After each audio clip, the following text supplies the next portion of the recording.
Radio Recipe Show! Hi everyone! Welcome back sa isa na namang episode ng Radio Recipe Show! Ngayon, yung episode natin, it's actually for law students or bar takers out there, or if you're planning to enter law school, di ba? Pwede rin to sa'yo. Kasi yung topic natin ngayon is about surviving and thriving in law school or in the bar exams. So, joining me today are three of our best lawyers in our firm. Please introduce yourself. Hi guys, I'm Attorney Renz. Hi guys, I'm Attorney Bianca. Hi guys, Attorney Aman. So, I'm sure you know already Attorney Eman and Attorney Rans here kasi marami-rami na rin tayo mga episodes na kasama sila. But it's the first time that Attorney Bianca right now is joining us. Attorney Bianca. Fresh to fresh. Nice resit. Okay. So, I'm actually glad kasi medyo, for us here, medyo mga bago din kami na lawyers. So, medyo fresh pa sa atin yung experience natin sa bar exam at saka sa law school. Okay, so let's start with you, Attorney Bianca, kasi ikaw yung new joiner sa episode na to at sa podcast na to. Ano yung motivation mo to pursue a career in law? At saka, paano naman nakatulong yung motivation or yung reason mo na yan to help you get through sa law school at saka sa bar exam preparation? Okay, to be honest kasi I'm a graduate of legal management. I see. Choice but I go to law school. And then, pagkatapos ko sa law school sa San Beda, nagkaroon ako ng drive na kailangan doon ako graduate. So, true and true, yung naging motivation ko, first is graduate, and thereafter, pumunta sa bar. So, parang stages siya. San Beda represent. Okay, I see. Ikaw, Attorney Eman, ano yung motivation mo? So, before talaga ako mag-decide para like mag-reservation fee or mag-buy ng tuition sa law school, iniisip ko na gusto ko ba talaga? Kasi mahirap ang law school, to be honest. 4 years, if kaya mo, or 5 years, puro sacrifices yun. So, I think it was 2019, parang yung lola ko was in a stage 4 cancer. So, confined siya and everything. Then, parang sa deathbed niya, tinanong ko na lang siya, do you really want me to become a lawyer? Tapos, yeah, sobrang weak na niya and everything. Tapos, yeah, sinabi niya na, yes, become a lawyer. So, yun lang yung drive ko talaga, to become a lawyer. So, yes, yung mga ganong stories, yung nakaka-inspire din, I hope. Kasi, doon mo nakikita na it's the bigger picture. Kasi kahit sobrang hirap ng law school, kahit na mapahiya ka, kahit na maulanan ka, kahit wala ka ng tulog, yung drive mo talaga to become what you want and yung promises mo. Okay, I see. So, yun yung why mo pala. Your lola is your why in law school. Ikaw, what's your why in law school, Attorney? My why is a who. Parang ganun. Okay. Corny talaga ng lawyer. Yeah, pero kasi ako, my undergraduate degree kasi is not law-related. As an econ graduate, no? Hindi ko alam gagawin ko sa buhay. And like many of us, mga viewers natin, no? Nagpadikta ako sa parents ko, no? Kung ano yung sinabi nila, no? Sabi ni mama and papa na pursuing law would be good for me. And as a clueless adult at that time, naniwala naman ako.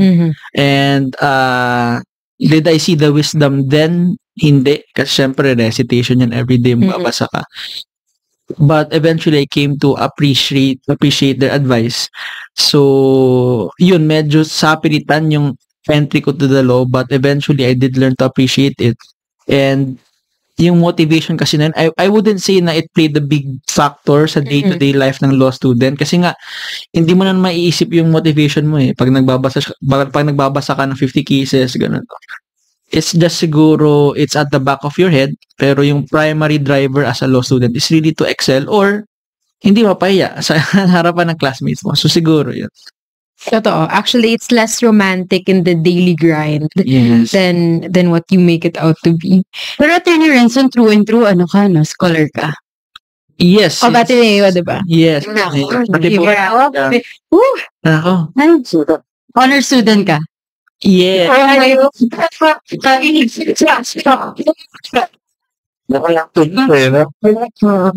Grabe. Coerced. Yeah. No? So, Attorney Bianca is from San Beda. Mm-hmm. Attorney Eman is from De La Salle. Attorney Renz is from Ateneo. I am from CPU. So, sobrang diverse natin dito sa firm. Nako. Okay, so, I guess I want to ask, just to start on a lighter note, no? What's your most unforgettable, most memorable, or sige, sabihin natin, yung funniest experience nyo in law school? Attorney Eman.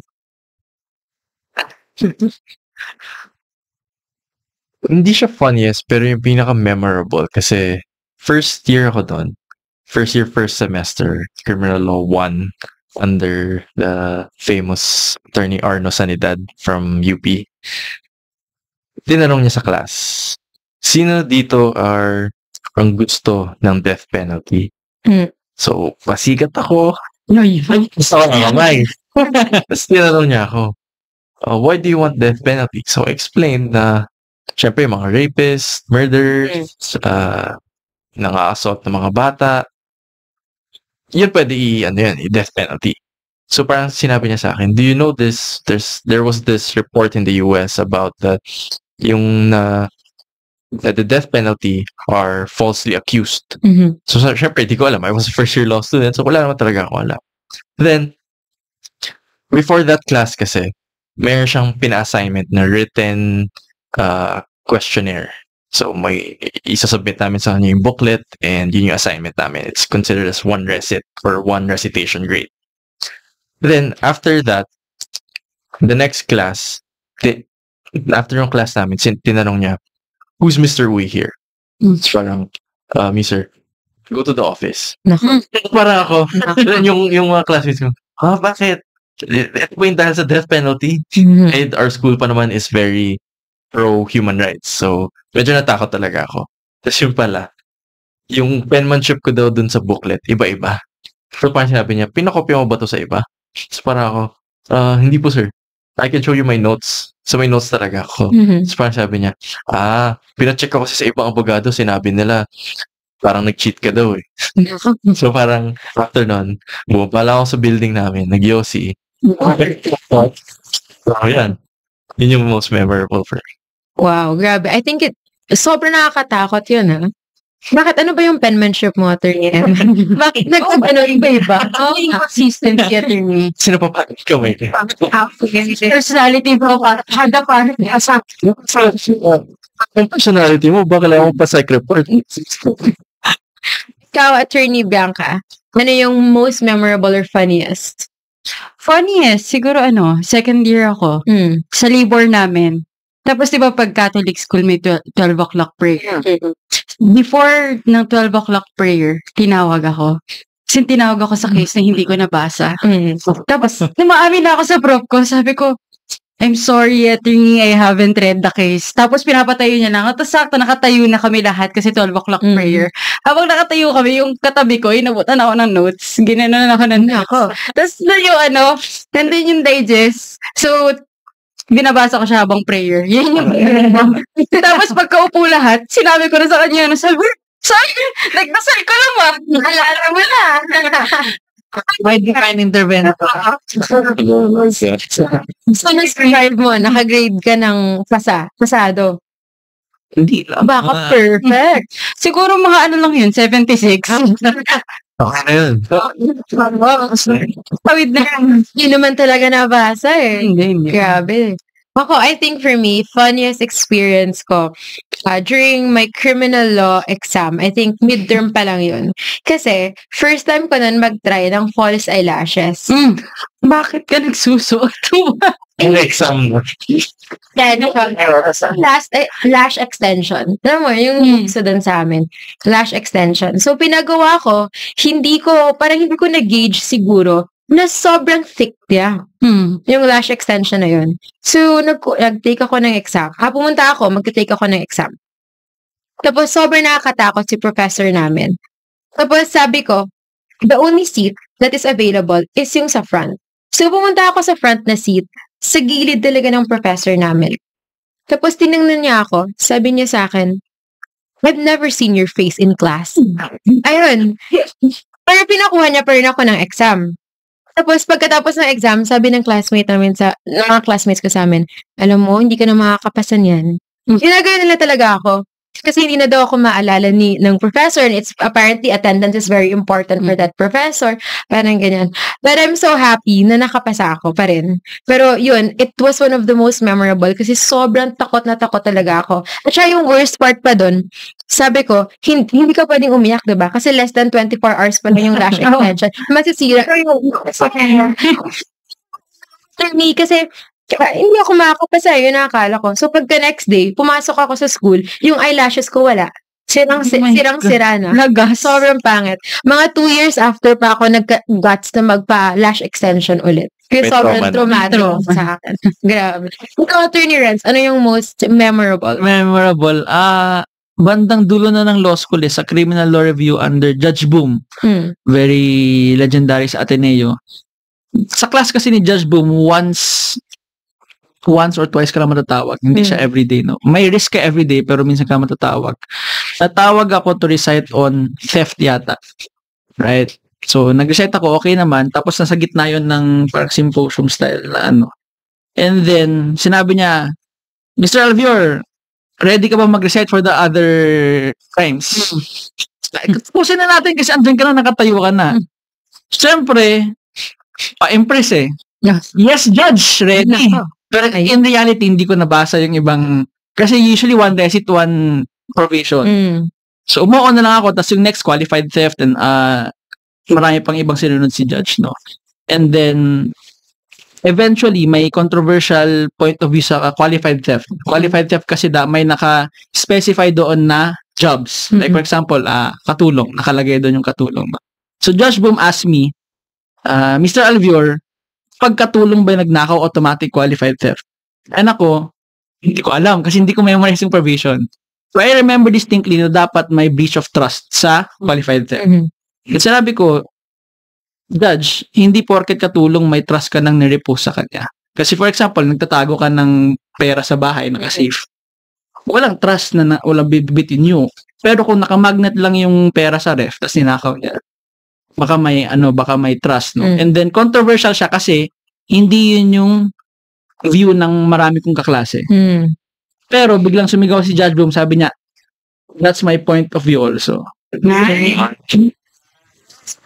Kaya scholar eh. Pero it was goes to show na totoo yung sinasabi nila na a big part of law school is just showing up. Maging confident ka lang. Kung alam mo or hindi, diba? Just say yes, tapos parang kaya ni Bianca, nag-prayer, diba? Naligtas siya. Kaya ni Eman, binoise out yung opinion niya, pero hindi naman pala kinestyon. So maybe just take that step. Malay natin, diba? Kung tama, at least mapaupo ka lang naman. Tapos next chance. Kapalan lang na mukha. Kapalan lang. Confidence lang. It's true, tama. Ikaw, Attorney Bianca, if you can go back in time, and you can speak to your younger self before she would enter the gates na mag-law school. What's one piece of advice na gusto mong sabihin sa kanya? Huwag kang tutuloy.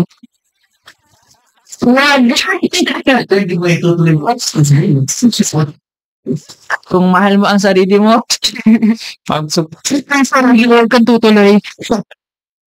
Attorney, ikaw, kasi can you expand on that, Attorney B? Bakit wag kang tutuloy? I know it's a joke, pero what can you expound kung ano yung mga things na experience mo in law school na parang masabi mong hirap talaga? Actually, kasi sa law school, yung age talaga usually after graduation, diba? Yung early 20s mo. Tapos yung early 20s mo, tatrabahuhin mo yun, na nakikita mo, ay, nasa law school ka, tapos yung mga ka-age mo, may career na. So, kung hindi talaga buo yung loob mo, I mean, sa law school, I mean, hindi worth it yung time mo to stay there instead of building your career na sa, sa corporate world, sa business. Diba? Mas okay na, mas wise ka. Huwag ka masyadong padalos-dalos na porkit wala kang choice or maganda yung opportunity after law school.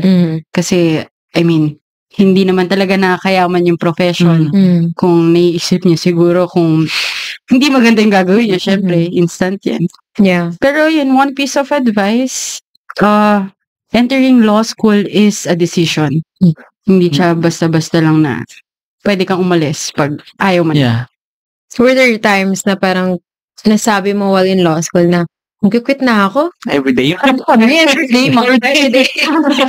Everyday. As in, parang magbabasa ka, gigising ka, magbabasa ka, kakain ka, magbabasa ka, mag-recite ka, tapos Nananaginip ka, nagbabasa ka. nagbabasa ka. Kasi hindi ka matatawag sa alam mo. So, parang ang bababa yung self-confidence mo sa law school, as in dudurugan. Minsan sa sobrang desperate ko, nilagay ko na lang yung book sa ilalim ng pillow. Para ma-absorb kayo. As in, napaka-impossible niya. Pero yun yung mga hope tsaka manifestation na lang na ginagawa mo. Pati ang malala pa dun, pag nasa law school ka, siguro sa amin kasi very, very, what do you call this? Rigorous. Dun sa loob ng law school. As in, pagpapasok ka, kaya pasok ka ng school namin, di ba? Makikita mo yung mga law student, gagawin umakyat sa room nila. Puntayin ng chapel, lahat ng santo pinapahid. Sobrang magiging madasalin kapag nasa law school ka. Kailangan may Panginoon dad. Kung sa kagraduate, magkapasi ng bar, naging si Dark Lord. Punta sa dark side. Si dark side mo. Grabe. Grabe talaga yung stress sa law school na yan, no? Ikaw, as a scholar, especially as a scholar, sa mga viewers natin na magplano mo, maging scholar, ano yung go-to strategies mo to manage your stress at saka to maintain your... Grabe yung pressure dun, for sure. Yeah. Like, paano mo na-maintain yung mental health mo? Kasi parang okay ka talaga ngayon, eh. Parang very, diba? So, balance siya, eh. I would say, you're very balanced, you're very kalma. Oo. So how are you able to maintain your mental health? Fake it till you make it. Yeah. So, yun. Medyo ingest yung statement pero may truth din behind it na parang sa law school kasi marami kang matatanggap na fake news yan na parang, uy, yung girlfriend mo pagpasok ng law school, iba yan sa girlfriend mo paglabas kasi very magulo ang law school or ito yung strategy mo gawin kasi ito yung nag-work, mag-digest ka lang sa prof na to what up. Madami kang masagap na information na yun. Yeah. And I think the crucial step there is huwag ka muna makinig doon. Like, experience mo muna. And then, kasi dun yung first source ng stress sa law school eh. May preconceived notion ka na, madali lang tong subject na to, madali lang sa subject na to, pero hindi pala. So, I think that's the first level na manage mo expectations mo. Be realistic about yourself. Right. Kung hindi mo kaya mag-origs, huwag ka mag-origs. Right? kung kaya mo mag-digest lang, mag-digest ka lang. And then, managing stress after that, kanya-kanya na yan, no? Pero yung truth ko lang. Ikaw, anong managing stress mo now? Personally, ang tendency kasi when you enter law school attorneys, di ba, parang may tendency, natural lang naman na medyo magdi-distance ka from your relationships, whether that's romantic or friends. Kasi syempre, busy ka eh. Kaya pala girlfriend Yes. yung fake news na first na narinig eh. Di ba? Girlfriend ka din. Yes. Balance yun. Yung big question sa kanila. Sabihin mo sa viewers natin, paano mo na-balance yung relationship mo when you entered law school? Parang hot seat. Boy. Okay. Pati yung, tandaan mo na, ikaw girlfriend mo dito. I love.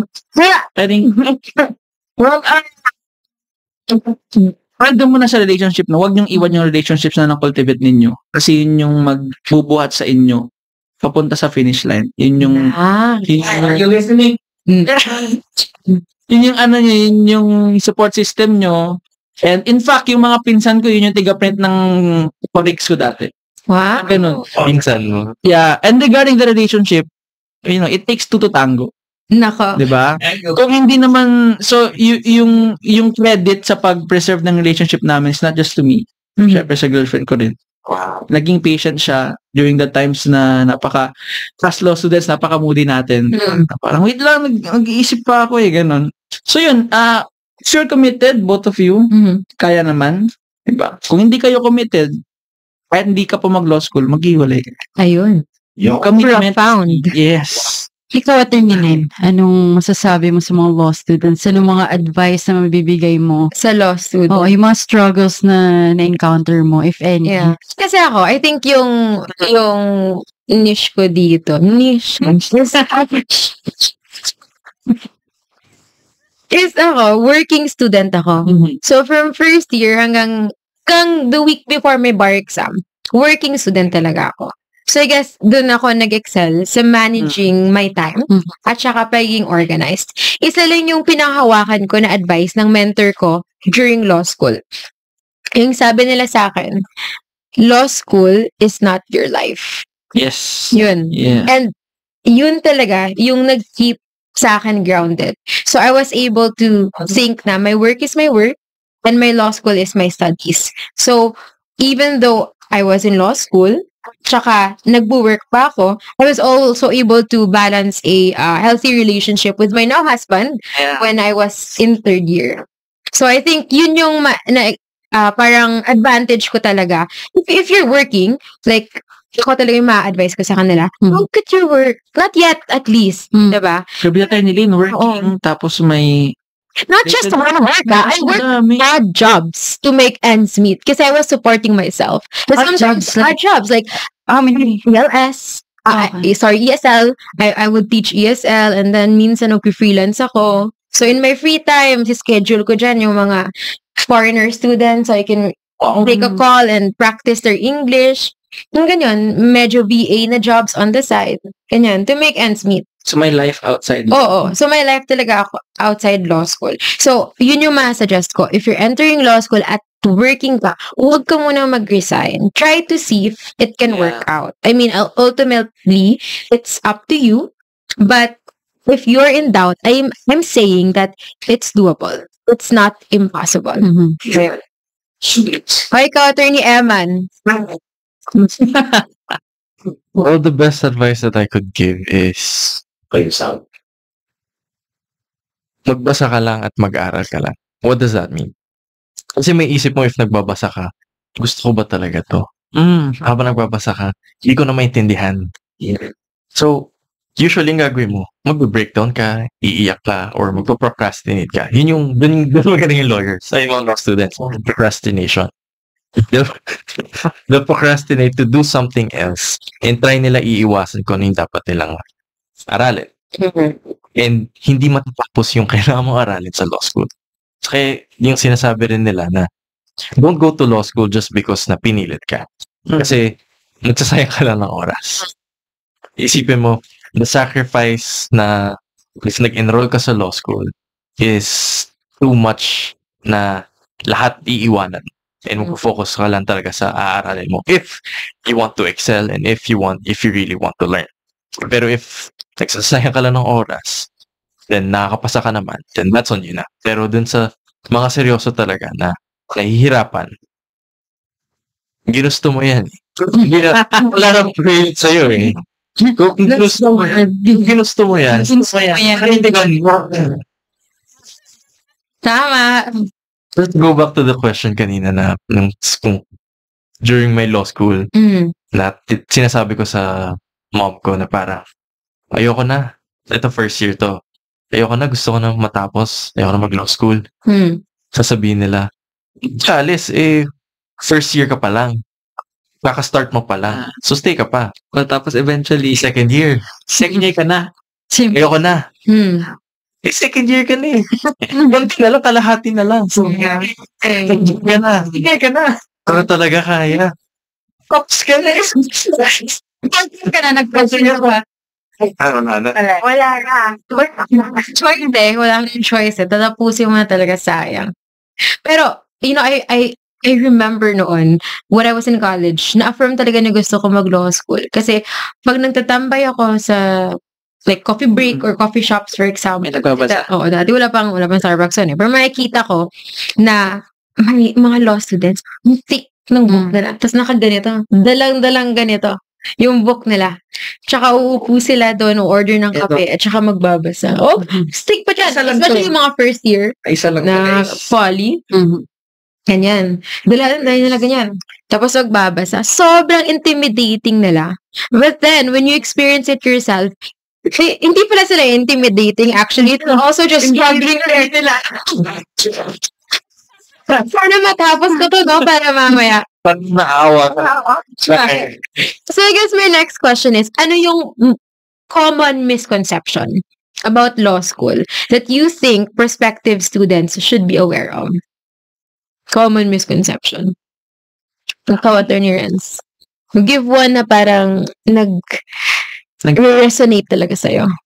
Yung for me, yung pinaka-common na misconception na na-encounter ko is yun talaga yung kailangan mo mag-originals ng cases. I'm not saying Wala, Attorney Renz. That's small as forever digest mo nga. Yung SEM. parang kakapasok ko lang. Hindi alam. Kita ng original sa guro. Ayan, ayan. Page yung ano. Pero yun, so nag-original ka talaga sa lahat-lahat ng cases mo? Hindi, attorney. Sorry sa mga press. Pero yun yung misconception na mag-origs ka kasi, detailed si attorney, ganyan. It's valuable yung skill. If you can read origs fast and you can, If you have the time. if you have the time, the patience, yung memory mo din, okay yun. That's the best, ideal, no? Pero for 99.9% ng students kasi, for me, hindi siya realistic. Kasi for example, ilang classes ka isang araw? 2 to 3. Ilang cases per day? That's around 20. Mahina na yung 20. Lahat yun i-origs natin. Diba? So, Sakit. I think as early as possible sa mga law students, kahit yung mga nagbabar, no? Huwag nyo nakuha yung sarili nyo. Kung hindi nyo kaya, you find a better strategy, meron naman. Kung kaya nyo, tas gusto mo, panindigan mo. Pero at the end of the day, know yourself, no? Kung hindi kaya mag-origs, huwag ka mag-origs. Kung hindi mo kaya mag-codal, huwag ka mag-codal. Basta may pumapasok. Yeah, walang one shoe fits all. Yeah. na Wait style. lang, baka kasi hindi na mag-origs. Sabihin nila sa akin, Mag-disclaimer ka. Disclaimer ka. hindi ali mag-origs kayo. Pero kung hindi kaya, huwag pilitin. Oo. So, I mean, yeah, we all have our different There's no paths. one shoe fits Yeah. all na strategy sa pag-aaral. Kung ano yung bagay sa'yo, what works for you, and that works for you.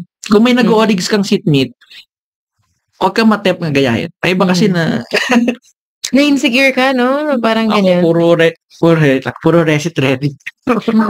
Dito ako sa'yo, Attorney Bianca, pero before yung mga exam, ganyan, hindi na ako nagtatanong. Kasi na-insecure ako eh. Huwag na. Oo, O, diba? tanong. Ano yung ganyan? Especially yung mga class dito sa likod. Nabasa mo ba yung case ni ganyan? Sabi ko, bahala kayo. Sarili rin akong mundo. Hindi naman na magiging tama yung mali mong sagot ko. Tama. Okay na yan. Oo. Ikaw, Attorney Eman, ano yung common misconception? About the bar exam naman. Common misconception at the bar exam.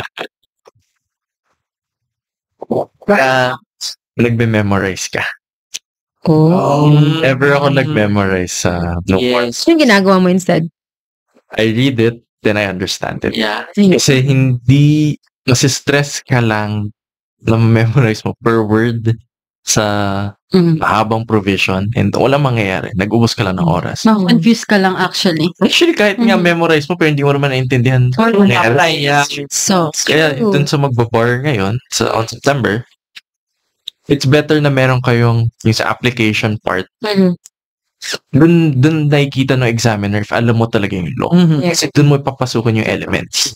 Kaya, for me, own words, pero like yung sinabi sa review center namin, kunin mo lang yung mga keywords. Yeah. Huwag mo nang kunin yung buong definition. verbatim. Basta yung misrepresentation, false pretenses. Yun yung mga keywords na kailangan mong malaman or in trust and confidence. So, yun lang yung kailangan talaga makita ng examiner. So, kung gusto nyo talaga memorize, memorize kayo. Ma-dissuade mo sila sa memorization. Understand what the law is, understand what the principle is, then if you can, just try to explain it in your own words and babalik naman sa iyo. Nag-verbatim ba kaya attorneys ng bar? Hindi. Hardcore verbatim. Hindi. Hirap eh. Hindi ako nag-verbatim. Tsaka yung exam na nag-cite ako ng law in toto, yun yung lowest ko. Kasi tama nga siguro, baka nag-cite lang ako, di ko naintindihan talaga. Oo. The rest na, especially yung highest subject ko, yung sinasabi ko lang, this certain law substantiates, parang ganyan. Tsaka I think it's important din wag kang magtunog robot na Oo. Kasi guys, tao pa rin yung mag-check ng exams natin. Kung robot yan lahat, lalo na kung hindi mo ma-apply. Wala rin. Hindi ko sure kung sinabi sa inyo ito ng mga professors nyo na kung saan ka pinaka mas confident, Yun yung pinaka-lowest Yes. mo. Tama yan. Tama talaga yan. Sabi ko pa naman nung sa lowest exam ko, sabi ko, okay to mapaperfect ko ata. At least mababawi ko yung ganyan. Turns out, yun pala yung lowest exam ko. bar, sabi ko, ito, kaya. Kaya. So, yung lowest. Oo. Yung pinaka hindi ako confident, yun yung highest. So, yeah. No, Depende. Oo, hindi mo talaga Love talaga eh. Guardian angel. also. Yeah. Well, some people meant talaga sila maging lawyer. Personally, I believe that. Pero nasa stars nasa stars. Sa stars talaga nila yung It's written in the maging stars. lawyer. Pagiging lawyer. Pero mag-aaral pa rin kayo. Guys, mag-aaral ka na yung foundation, ha? Yung parang it's written in the stars, so Something to work with. Yeah. Ikaw attorney. For our viewers right here that are thinking, paano nga ba mag-answer sa isang exam? I know we all know about ALAC, ganyan, but do you prefer a brief answer or a longer answer? keep it short and simple lang. And brief. Please and brief. Ayun. Yeah, ganun lang. And breathe. Please brief. Ano pinang mo attorney Evan? So, nila tama ba yung brief ba dapat ang case? Brief ba? Hindi. Ano, brief ba dapat yung kiss?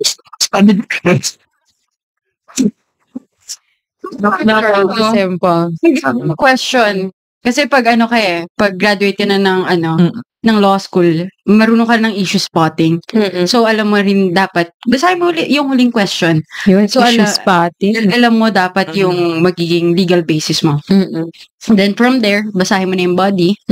Tapos, answer ka, yes or no. Yun yung una mong isusulat. Paano kung hindi ka sure, attorney? Kung hindi ka sure, Hindi ka sure sa yes or no mo? Hindi, dapat sure ka sa yes. dapat sure. sure. Dapat definite answer ka. Kasi pag yung examiner, makikita niya yung paper mo, wala kang definite answer. Hindi niya nababasahin. Believe ka talaga ng stance mo at panindigan mo talaga. Actually naman, sa bar exam, to be honest kasi essay yun eh. Sa examiner, wala nang tama o mali eh. Pag nakita nila yung How you reasoning mo, defend niya. maganda yung reasoning mo, kahit nga hindi nga yun yung subject matter nung question na yun. Pero yung reasoning mo, very maganda. Bibigyan ka niya at least hindi man full points, at least half point. Yeah. Basta, Merong logical ka lang. And then yung pag-answer mo, may practical application talaga. Meaning, doable siya in real life. Kasi, law and life, yun. Kaya nga may law kasi there's life. So, hindi sila pwedeng paghiwalayan. So, huwag kayo masyadong steep sa buhay nyo. Na porket na nag-aaral na kayo ng law, hindi na kayo magkakalive. So, for life. Yeah. So, ayun. Practical lang lagi yung thinking. So, after the answer na yes or no, attorney, anong next? Anong ilalagay sa... justify. Oo. Anong ilalagay sa Basis. legal basis? And then, yung application na. So, pinaka-importante din na, aside sa definite answer mo, yung pinaka-application ng answer mo. Bakit yun yung legal basis mo? Yun yung why. Yun yung core nung answer mo. And then, after nun, conclude ka. Yeah. Therefore, then, para Yung legal basis, attorney, do you really need to say according to Article 1 to 3? Or not necessarily, boss. Okay? Minsan, according to the law, or according to the revised penal code, or in a jurisprudence, pero kung bida-bida ka in a plethora. Gamit ka na yung Karen. Inakadena of now. Karen, pag hindi ako kasi hindi naman talaga realistic, especially, I don't know ang daming articles, ang daming sections ang law, hindi mo talaga siya mapipinpoint sometimes, diba? If not most of the time. Hindi siya Mas realistic. delikado nga yun. Mas talaga. Balik na nalagay mo. Nalagay mo. Kahit Yeah. verbatim yung provision na nilagay mo, pero mali yung number na nilagay mo. Risky yun. Zero ka na. Technical ka dun. Tama. Lalo na sa legal profession. Yung mga canon, 7.0. Ganun. Na-try ko yun, mali yung Ba, attorney? Ano, for you, what is the hardest Hardest. subject? Sige, isa tayo. Naku, What's the hardest subject. Is it for the bar? Or For the bar or law school? Sige, sabihin natin for the bar this time. For the bar, before entering the bar, yung akala ko pinakamahirap is commercial law. Kasi mahirap ma-imagine ang commercial law. Lalo na nung, wala nang negotiable instruments ngayon, pero nung may negotiable instruments, ang hirap i-imagine. Kasi kung kanino, bearer, whatever, no? And yun nga, mahirap i-imagine yung mga board meeting, yung mga requisite votes sa revised corporation code. Yun yung akala ko pinakamahirap. Akala ko pinakamadali is political law. Kasi of course, the Constitution has sense. Kung may sense, freedom of speech to, ganun. Madaling, relatable siya, kumbaga. Pero to Attorney Eman's point, nagkabaligtad yung grades ko sa bar doon. Nako. Mataas ako sa com commercial law. Yung exact number ko na comment na lang. Pero nagkapalit siya. I don't know bakit ganun, pero yun yung akala ko. Commercial law ang pinakamahirap. Hindi nyo sa akin eh. Like, poly kasi maganda yung foundation ko for poly review. And nung after exam, sinundo ako ng family ko. Parang, sila nila, kamusta yung exams? Parang, kaya yung poly. Kasi nasagot ko talaga. May basis talaga ako. Then yung for commercial law or mercantile law, medyo nahirapan ako, pero mas confident ako considering that. Kasi sa tax, inara ko lang doon jurisdiction. Yung procedural. Yun lang daw yung tinara sa bawang tax. So, yung procedural, alam ko, hindi ilo kasi yung procedure. Mas substantive part or portion ng tax law. So, medyo kasi parang babagsak ata ako sa tax. Kasi included yun sa commercial law. But, lo and behold, mas mataas yung grade ko sa commercial law compared sa poly, yeah. Nag-iiba siya. Ikaw, Attorney B. Ikaw, subject. What actually was the easiest for you?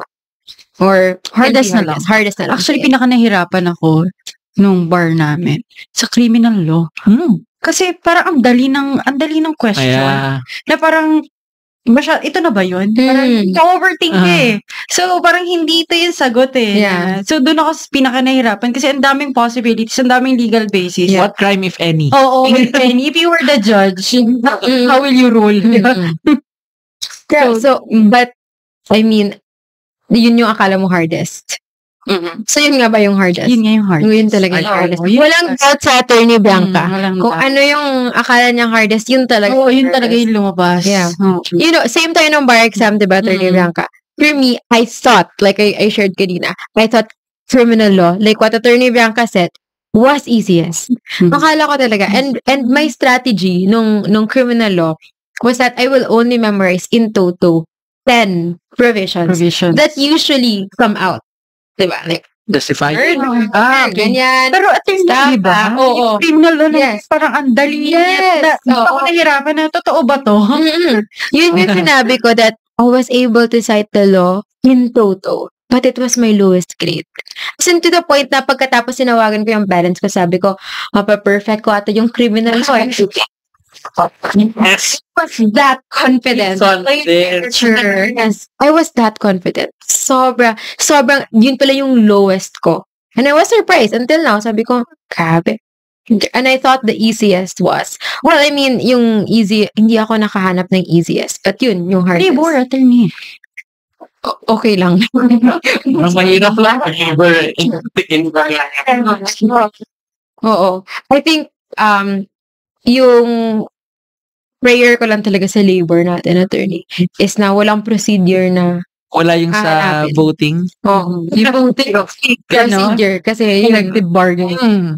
Tsaka, hindi ako tatanungin, ano ba, saan ba ito dapat? NLRC, labor arbiter? Mabuti na lang, hindi naman. Hindi naman siya lumabas. Pero yun, grabe yung cream. I agree with you. Diba? Now that I look back, sabi ko, oo nga, no? Couldn't be that so. Diba? Parang scammy to. Parang pag too good to be true, doon ako Yeah.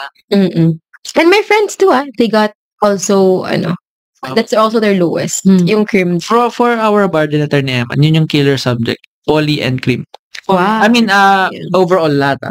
Poly Crim, crim yung yeah. killer Hindi ko subjects. babagsak. Kasi naman, what crime if any? Sobrang, Ang daming But I noticed, sa dalawa nating lawyers dito, yung confident kayo na subject talaga is poly. Political law. Yung Kasi nagkasama yung namin. sinagatan namin. Yeah. Pero, wala eh. Sige. To wrap up our podcast, or our episode for today, I want to ask, kasi each of the law students naman, they've experienced this, somehow. How do you handle setbacks or disappointments during your law school journey? Kasi for sure, each of us here has experienced that. Okay. Yep. Ikaw, attorney. Yung advice ko regarding that is, sinasabi ko dati, ulit-ulit, din sa other friends ko, na number one, passion is overrated, in my opinion. Why do I say that, no? Kasi marami sa atin parang, we thrive on motivation, yung romantic side of things. Yeah, that's right. Inspired pa ako, so sige, mag-aaral ako. So the moment na nagka-bad recit ka, the moment na paupo ka, parang, ayoko na, na lang. No? Pero, yun nga, passion is overrated. We are capable to perform without being motivated, diba? Yeah. Without yung ating without the confidence, no? Kaya pa rin mag-perform. So maybe yung best advice ko dyan is take it in the chin. Umiyak ka sa CR, that's perfectly normal, that's perfectly acceptable. Maghilamos ka ng mukha, balik ka sa room, mag-ready ka for the next question. Na-experience mo yun? Yes. Ayun. Yun yung paulit-ulit criminal law review pa, tapos very basic. What is basic yun eh, parang sa principles lang ng criminal law. Hindi ko nasagot. So, yeah, low moment siya, pero if you focus too much on that, have a short memory and remember na passion is overrated. Kayang-kaya mong gawin yan nang hindi ka motivated. Right. Ayun. Yung sa akin, attorneys, is yung greatest setback ko was myself. Kasi I was working and I was also studying even during the review. So, hindi talaga ako nakaka-attend ng classes ko. I mean, not classes, but rather review classes ko. So, either recordings lang or lesser yung time. And sometimes, if yung imposter syndrome mo, and I'm sure you'd experience it so many times, especially if nag-review ka, your imposter syndrome will creep in. So, instead na, these are precious days for me, for example, yung weekend, I just spend it lying down, hindi ako because, yun nga, parang overwhelmed ka, and you're so stressed. But, I had, yung first na wallpaper ko noon, is always give your best in everything. Yun sa iPad ko. Ang ganda. But I changed it eventually because I found a better quote sa Pinterest. You will not always be motivated, but you can always be disciplined. So, ayun, I think, for me, my advice to, if you're experiencing setbacks or disappointment, is that you lose your motivation, but you can always choose to exercise discipline sa self to carry on. Basta ka pa rin. carry on. Attorney, how do you handle setbacks or disappointments during your law school journey or bar journey? Yung law school until bar, ang kasi isip ko nun, parang set aside emotions ako. Ayun. Like, then, kapalan mo yung mukha mo. Personal ka. Machine. Oo, para akong machine nun na, hindi, okay lang yan. Set aside mo. Don't cry over spilled coffee. Then, make another one again. Make it double shot. It's just going to be a cycle until makuha mo yung dot. Ganun lang, set aside emotion. Kasi may time for that eh. Yeah. Kaya nga sinabi ko, have a life. Kasi parang, pag nandito ka sa law, just law. Pag nandito ka sa life, just life. So, habang nandito ka sa law, wag mo haluan ng life yan. Kasi medyo hindi maganda yung mixture. I mean, personal life, like emotions. Yeah. And, always have in mind na pag naging lawyer kayo, hindi na rin kaya talaga yung emotions mo masyadong mataas. Pag nagkaroon kayo ng clients, syempre, life, liberty, and property sa decision mo nakasalala yan. So, hindi pwedeng lagi na magpapadala ka lagi sa, ito yung Emotions, nararamdaman. yes. It's just a law and then it's for your client. Always think, this is not anymore about you. Laging ganun lang. Step backward ka lagi. Ayun, grabe. Attorney Aman, ikaw. Well, my first setback was first year, first semester. As in, pinaka-start. Midterms. Di ako marunong mag-aaral ng law. Wala pa lang mag-memorize. Kailangan ko basahin lahat. So, lahat ng exams ko, majority bagsak. Pero yung Law 1 ko, Criminal Law 1, isang exam lang. So, walang midterms, just finals. Sa lahat na yun. And the next semester, nakuha ko pumasa naman ako, pasang awa lang. Then my grade was 36 out of 100. So, nakita ko parang, okay, nakapasa ako, pero what does this mean? Does it mean na pinagbigyan lang ako? Ayoko naman nun. Kasi, I note for myself na worthy ako to be in law school. So, yun yung lagi kong iniisip. You will have setbacks, yes. And midterms, dalawa naman exam dyan sa law school, midterms and finals. Or minsan isa lang, so wala kang magagawa doon. But if wag kang midterms, pwede ka pang bumawi ng finals. So, laging may phase na pwede kang bumawi. Yun yung lagi mong tatandaan. Makakabawi ka one way or another. And basta ilagay mo sa isip mo, nababawi ka. Yeah. And yun lang talaga magagawa mo. Kahit bumagsak ka, kahit na pangit recit mo, kahit na napahiya ka, kahit na umiyak ka. So what? Pero kung makakabawi ka naman, that's what matters. Yeah. So, in law school, in life, in the legal profession, there will always be a time na makakabawi ka. Basta kung may chance ka na makabawi, take it and give your best effort. That's what only matters. Grabe. Fall down 7 That's times, deep. stand up 8. Yes. Sabi nga ni Attorney Harold, keep it flowing. Thank you. Fast talk. Yes or no only? Is everything worth it now? Attorney? Yes. Yes. Yes. Syempre. Yes, nako. Okay, so I hope that if you're watching there, if you're about to take your bar exam, if you're graduating, if you're entering law school or starting law school, or if you're thinking about it, I hope that this inspired you and helped you, and always remember your whys. And most importantly sa answer mo, what will you remember, attorney? Yes. Yun. So once again, this has been another episode of Radio Recipe Show! and we hope you enjoyed hanging out with us. So, next time! Radio Recipe Show!